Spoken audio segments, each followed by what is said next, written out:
ये बड़ा मतलब मूर्खतापूर्ण निर्णय लिया था। प्रदेश सरकार लगातार कुछ नया लाने का प्रयास करती है, जिसमें विपक्ष लगातार उसमें सवाल उठाते नजर आते हैं। देखा जाए तो अभी कुछ दिन पहले योगी सरकार ने 5,000 स्कूलों को बंद करने का आदेश अचानक से दे दिया, जिसमें विपक्ष ने जमकर लोगों को और पक्ष को जो है सरकार है उस पे ताने मारे कि अगर 5,000 स्कूल बंद होते हैं तो बच्चे कहाँ जाएंगे। तमाम प्रकार के सवाल उठाते हैं विपक्ष और लगातार घेरती नजर आती है सरकार को। लेकिन कारण क्या था? ये बंद करना उचित था या नहीं? जनता भी इसके विरोध में आई थी और जनता भी चाहती थी कि 5,000 स्कूल अगर बंद होते हैं, तो बच्चे पढ़ने न कहाँ जाएँगे? ये तमाम तरह के सवाल आए और लोगों के चिंता कर दिए गए, क्योंकि अचानक से 5,000 स्कूल जो गरीब लोग हैं, वो कैसे बच्चों को पढ़ाते हैं, वो वही जानते हैं। लेकिन देखा जाए तो विपक्ष जब इस सब चीज़ों को देखता है तो वो भी इन्हीं प्रश्नों को लेकर ताने मारते नज़र आते हैं। इन्हीं सब चीज़ों को लेकर आज हमारे साथ मनोज शुक्ला जी हैं, उनसे बात करेंगे कि क्या लगता है उनको इस तरह से लाने में सवाल जो हैं और जो सरकार इस तरह के वादे कर रही है और जो चीज़ें ला रही है वो कितना सही है, कितना नहीं। सर बहुत-बहुत स्वागत है आपका। सर ये जो सवाल आया था कि 5,000 स्कूल बंद हो रहे हैं, इस पर क्या कहना है आपका? देखिए, मैं पहले भी कह चुका हूँ कि इस प्रकार का कोई निर्णय लेने के पहले हमारे जो मुखिया हैं उत्तर प्रदेश को या जो इन ये नीतियाँ बना रहे हैं, वो इस पे विचार करना चाहिए था और इससे अच्छी कोई योजना लेके आते, तब तो बंद करना ठीक था। लेकिन एकदम से इस इतना बड़ा निर्णय और जो हमें लगता है जो सबसे एक बार भोजन ना करे, जो आने वाली पीढ़ी ये बच्चा है जो नई भविष्य भारत का है, वो एक बार भोजन ना करे तो बनेगा। लेकिन अगर वो शिक्षा से वंचित रह जाएगा, तो ये हमें लगता है बच्चे के साथ तो धोखा होगा, लेकिन भविष्य देश के भविष्य के साथ भी धोखा होगा। तो इतना बड़ा निर्णय अगर उन्होंने लिया था तो उनको पहले कोई ऐसी योजना लानी चाहिए था कि जो बच्चे शिक्षा से वंचित होते हैं उनके लिए कोई व्यवस्था होती। ख़ैर मैं तो ये अपने मुखिया जो हमारी पार्टी के माननीय अखिलेश यादव जी हैं उनका भला और पीडीए का वो देता हूँ बधाई देता हूँ कि आप आपके दबाव में और हम सबके संघर्षों का परिणाम रहा कि ये निर्णय वापस हुआ। इसके लिए मैं पार्टी के जो शीर्षस्थ नेतृत्व है हमारी समाजवादी पार्टी के उनको बधाई देता हूँ। सर देखा जाए तो जो आम जनता आम पार्टी है उनके जो कार्यकर्ता हैं, नेता हैं, लगातार एक पाठशाला खोल रहे हैं और जनता के स्कूलों में जा रहे पाठशालाएँ चला रही हैं और इसका प्रदर्शन भी करते लोग विपक्ष नज़र आ रहे हैं। इस पर क्या कहना है?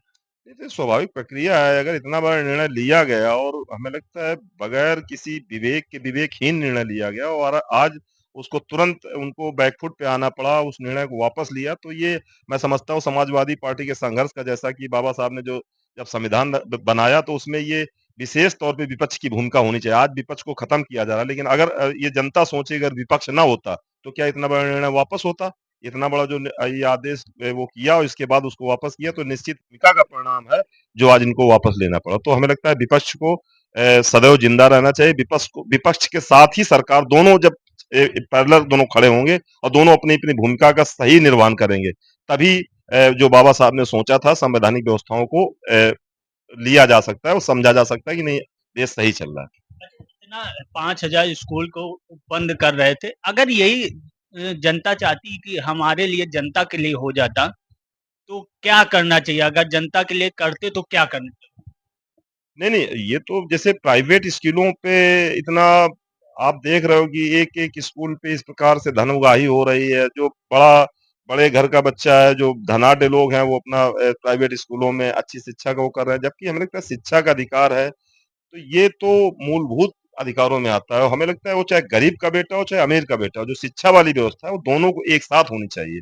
तो जो बहुत बड़े-बड़े विद्यालय, स्कूल खुले हुए हैं, उन पे अंकुश होना चाहिए या इस प्रकार का कोई योजना कि उनको 20% 30% 40% मतलब जो गरीब बच्चों का है, उनको कोटा होना चाहिए, उसमें रिजर्वेशन होना चाहिए या सरकार ही अपने स्तर से ऐसी जैसे हॉस्पिटल है आज, भले यहाँ प्राइवेट हॉस्पिटल हैं, उनकी व्यवस्था गड़बड़ है, लेकिन आप देखिए सर गंगाराम या जो भी सरकारी दिल्ली में है, तमाम ऐसे सरकारी हॉस्पिटल हैं जिनमें प्राइवेट क्या चिकित्सा व्यवस्था देते होंगे जो सरकारी दे रहे हैं। तो ऐसा नहीं अगर सरकार ठान लेती, तो इससे अच्छी, इससे उम्दा व्यवस्था यहाँ पे सरकारी स्कूलों की आप सापेक्ष खड़ी कर सकती थी और खड़ा करना चाहिए।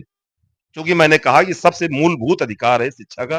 शिक्षा से केवल व्यक्तिगत उस बच्चे को ना देखा जाए, शिक्षा ये देखा जाए शिक्षित व्यक्ति अगर समाज का व्यक्ति हर व्यक्ति शिक्षित होगा, तो फिर देश का उत्थान होगा, समाज का उत्थान होगा और उसमें हमें लगता है सभी का भलाई छुपी है, सरकारी भलाई छुपी अगर कहें तो ये क्या शिक्षा के साथ खिलवाड़ है 5,000 है। स्कूलों का?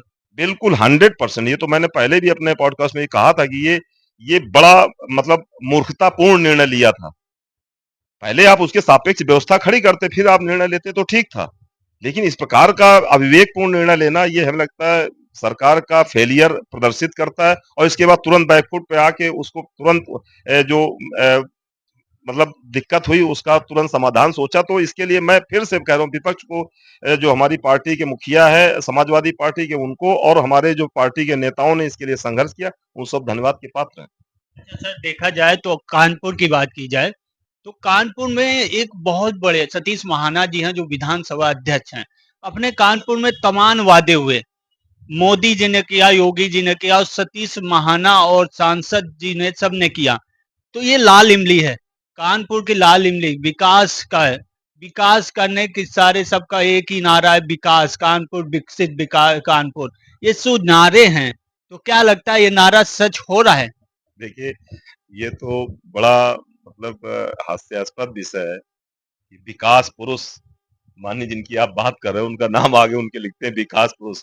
लेकिन आज मैं उन जो भी उनको विकास पुरुष या जो भी वो ऐसा तमगा देते हैं, वो देखें जन-जन तक। हमारे इस महाराष्ट्र कानपुर की बात छोड़ दीजिए, मैं इस महाराष्ट्र विधानसभा पर्टिकुलर बात करता हूँ। कानपुर भी बात करनी चाहिए, लेकिन चूँकि मैं यहाँ प्रत्याशी रहा हूँ, यहाँ के लिए संघर्ष कर रहा हूँ, यहाँ की समस्याओं के लिए, तो यहाँ पे बात करता हूँ, कौन-सी ऐसी गली है जहाँ आज जल-भराव नहीं? कुछ रोडें बनी हैं, ये मैं पहले भी मान चुका हूँ, आज भी मान रहा हूँ। लेकिन सच्चाई आप देखिए कहाँ से विकास पुरुष है, कौन सा ऐसा काम कर दिया, चाहे रोजगार का क्षेत्र हो, चाहे शिक्षा का क्षेत्र हो, चाहे चिकित्सा का क्षेत्र हो, और सबसे बड़ी बात जो मूलभूत जरूरतें हैं, आज दर दर पे पानी भरा हुआ है। और इसके बाद जनता के जो व्यवस्था है, तो जनता को ये सोचना चाहिए कि आप उद्देश्य क्या है आपको वोट देने का। अगर वोट देने का उद्देश्य केवल ये है कि हाँ भाई माननीय जी बने रहे, तब तो ठीक बात है। लेकिन अगर परिवर्तन होगा तभी इन समस्याओं का परिवर्तन होगा। माननीय जी का अहंकार अभी बोल रहा था, अभी 2 महीना पहले विधानसभा में बोल रहे थे कि मेरे यहाँ कोई जातिवाद ना रहे, लेकिन कम से कम जो वादे आपने किए, हमारा तो विधानसभा जब ये आए, हमारा जो गोविंद नगर का क्षेत्र कुछ और कुछ सरसौल का क्षेत्र, कुछ कैंट का क्षेत्र करके हमारा महाराष्ट्र विधानसभा क्षेत्र बना। उस समय माननीय जी जब यहाँ पे आए, अवतरित हुए, तो उनका एक ही वादा था कि किसी भी कीमत पे हम इसका समुचित विकास करेंगे, सोदा नगर परिक्षेत्र का जो भी सोसाइटियों का क्षेत्र है। और उसके लिए सबसे बड़ी प्राथमिकता थी कि बेटरमेंट की जो व्यवस्था थी वो न्यूनतम दर पे करा के। लेकिन वो जीतने लगे और जाति और धर्म के स्तर पे उनको वोट मिलने लगा और वो जीतते रहे। आज आप देखिए जो वाकई कर्तव्य होता है, क्या वो निभा रहे हैं? एक ऐसा मैं बिल्कुल यथार्थ सत्य कह रहा हूँ, अगर गलत कहूँ तो मैं इसके लिए भुक्तभोगी भी बनूंगा कि इसका परिणाम दुष्परिणाम भी मुझे मिले। लेकिन सच्चाई आप देखिए, जो एक व्यक्ति, ये हमारे कानपुर का सौभाग्य है कि माननीय जी आज शीर्षस्थ 2 पदों में बैठे हुए हैं। चाहे तो केवल इसका नहीं, पूरे कानपुर को विकसित कर सकते हैं। लेकिन इसके बाद भी आज स्थितियां ये है कि हमारा महाराष्ट्र विधानसभा और कर क्या रहे हैं। जैसे एक छोटी सी कहानी याद आती है, एक बंदर को राजा बना दिया गया और बाद में जनता आई कि यार वो ऐसा कर रहा, तो बंदर इस पेड़ से उस पेड़। तो माननीय जी ने पिछले 6 महीने से घर घर दौड़ दौड़ सुबह सुबह जाके ये जो काम करना चाहिए, जिसके उद्देश्य से उनको चुना गया, उस पे संघर्ष करने के बजाय वो कहीं मॉर्निंग वॉक पे सुबह दिखाई पड़ते हैं, कहीं लोगों से ये सब कार्यक्रमों, जो एक संघर्ष रक्त जो नेता को करना चाहिए, छोटे भी स्तर का नेता जो हम जैसे लोग हैं, हमको तो ये शोभा देता है कि भाई जनता के बीच जाए समझे। लेकिन आपको तो केवल विकास के लिए सोचना चाहिए, विकास के लिए काम करना चाहिए। ऐसा पद क्या बार बार मिलता है? कि अगर आपको मिल गया है तो आप उसके अनुकूल काम करें, जनता के हित के लिए काम करें, जो हमारी मूलभूत जरूरतें उनके लिए काम करें। वो चाहे शिक्षा क्षेत्र हो, चाहे चिकित्सा क्षेत्र हो, चाहे ये जल भराव की व्यवस्था, रोडें बनी है निसंदेह, लेकिन अगर जल निकासी की व्यवस्था बन जाती, तो आज ये जो हमारे महाराष्ट्र विधानसभा या कानपुर दुर्दशा है, ये दुर्दशा से निजात पाया जा सकता है। और अभी भी 1.5 साल का समय है। माननीय जी अगर अगर कहीं हमारी बात सुने, तो मैं उनसे यही कहूंगा कि ये बजाय घर घर दरबार दरबार जाने के बजाय, अगर आप इन इन बिंदुओं पे काम करेंगे, निश्चित ही हमारा विकास हो जाएगा। हमारी इस महाराष्ट्र विधानसभा का पूर्णतया विकास हो जाएगा। फिर शायद आप दूसरे को लड़ने की जरूरत ही नहीं पड़ेगी। जो हम जैसे लोग तमाम संघर्ष कर रहे हैं, इसकी आवश्यकता नहीं पड़ेगी। आप जिंदगी भर विधायक बनते रहेंगे। लेकिन जो काम आपको दिया गया, जिसके लिए आपको चुना है जनता ने, आप ईमानदारी से वो काम करिए, उसी में आपकी भलाई और आपका जो आगे वाला भविष्य है वो भी सुरक्षित। एक झील बनी विधानसभा महाराजपुर में। झील की देखा जाए तो झील में वैसे ऐसे के तैसे पड़ा हुआ है। वहां कोई सुविधा नहीं, सुविधा और कहा गया कि 85 बीघे में झील है, करोड़ों की लागत से बनी और वहां की स्थितियां बहुत नाजुक हैं, बेकार हैं। आप गए हो? कई बार गया हूं, वहां की फोटो जो हैं सोशल मीडिया पे आई हैं, तो सोशल मीडिया के माध्यम से देखा गया, तो क्या झील की जगह जैसे जनता के लिए कॉलोनी आ जाती या कोई जनता के लिए फ्लैट बनवा दिए जाते, जो गरीब लोग थे उनके लिए कुछ करते, तो क्या ये सही था? क्या लगता है? नहीं, नहीं देखिए वो भी ज़रूरी है, वो भी ज़रूरी लेकिन कम से कम काम होना चाहिए। जैसे डबल इंजन सरकार, ट्रिपल इंजन सरकार, ये ढिंढोरा पीटा जा रहा है पिछले 10-12 सालों से। लेकिन आप देखिए अभी झील की बात करें, मैं गंगा सफाई की बात करता हूँ, वहाँ हज़ारों करोड़ रुपए गंगा सफाई के लिए खर्च हो गया। लेकिन क्या लेस मात्र गंगा जी साफ हुई हैं क्या? जैसा था वैसा ही है। हज़ारों, लाखों, करोड़ रुपए महीने में सालों में खर्च होता है गऊ पालन के लिए, लेकिन गायों की स्थितियाँ आप देख लीजिए क्या होता है, गाँव में किसानों के लिए क्या हो रहा है, वही सांड, गैया सब घूम रहे हैं और खेत किसान ऐसे पड़ा हुआ है। तो इनका केवल जो भाजपा की नीतियाँ हैं, केवल वादा और जो वादा करना उसके अनुरूप ना काम करके उस पैसा को डकार जाना। ऐसा नहीं है, पैसा उसके लिए निर्गत हुआ है, सरकार द्वारा पैसा आया हुआ है, लेकिन उस पैसा का दशांश भी वहाँ नहीं लग रहा। अगर दशांश भी लग जाता, तो निश्चित जो आप बता रहे हैं, जो झील की बात आप उठा रहे हो, उस झील का निश्चित विकसित होता। हाँ, ये तो जो आप बता रहे हैं कि नहीं, अगर उस पैसे को छोटे-छोटे 10-10, 20 30-30, 40-40 गज के मकान बना के गरीबों को दे दिए, तो और अच्छा होता, उसको डिनाई नहीं किया जा सकता है। लेकिन अगर झील ही बननी थी, तो कम से कम उतना पैसा भाई 100 रुपया है तो अगर 90 रुपए तक खर्च हो जाए तब तो बात बनती है कि 90 रुपए उसमें लगा, लेकिन 100 रुपए पास होता है, यकीन माने 10 रुपए भी नहीं लगता है। उसी का परिणाम ये है कि आज आप जरूर ढिंढोरा पीटा जा रहा है, इतने बीघा की झील बन गई, ये हो गया है कुछ नहीं। तो वही गंगा सफाई में है, वही गऊ पालन में है, तमाम कहीं कुछ आप देखिए यथार्थ में कहीं कुछ है। तो ये चीजें ये केवल मजाक बन के रह गई है सरकार, केवल अधिकारियों पे भी कोई अंकुश नहीं है। अब देखिए जो हमें लगता है अगर इस पे देखा जाए कि जो आज के 10 साल पहले 10 रुपए में काम हो सकता है तो उसके लिए 100 रुपए घूस लिया जा रहा है। सरकारों पे कोई अंकुश है? लेकिन अगर कोई ये बात कहे तो उसके घर का बुलडोजर खड़ा था। विपक्ष भी शांत है कि भाई किसी पर 1.5 साल, अब तो जनता ही फैसला, सबसे बड़ी जनता अदालत है तो जनता फैसला करेगी। क्या 2027 में जनता बदलाव करेगी? नहीं, नहीं बदलाव तो अब आप जैसे बुद्धिजीवी हैं, आपको तो हमें बताने की ज़रूरत है, अगर आज आकलन कर लिया जाए। देखिए एक बात मैं यथार्थ कह दूँ कि जो लोकसभा में वोट देने का लोगों का रुझान होता है, वो केंद्र सरकार को दृष्टिगत रखते हुए होता है। और उस समय 33 सीटें और 47 सीटें आप देखिए, तो सरकार तो ऑलरेडी पीडीए की है ही, सरकार तो ऑलरेडी मतलब गठबंधन की है ही, सरकार भाजपा की थोड़ो है। वो तो लोकसभा में ही निश्चित हो गया। और अब जब विधानसभा का चुनाव होगा तो स्थितियां क्या होंगी, ये हमारे कहने की बात नहीं है, तो सर्वविदित है, सब लोग देख रहे हैं। उसीलिए आज अधिकारी भी निरंकुश होते जा रहे हैं, अधिकारी भी नहीं मान रहे हैं। तो अब सब लोग देख रहे हैं, सब लोग जान रहे हैं, सब लोग समझ रहे हैं, निश्चित ही परिवर्तन होगा। और इससे भी भरा हुआ पानी गंध देने लगता है, लेकिन बहता हुआ पानी परिवर्तन होता रहे, परिवर्तन संसार का नियम है। 5 साल अगर समय मिलेगा विपक्ष को तो निश्चित ही जनता की उम्मीदें, अपेक्षाएं पूरी होंगी।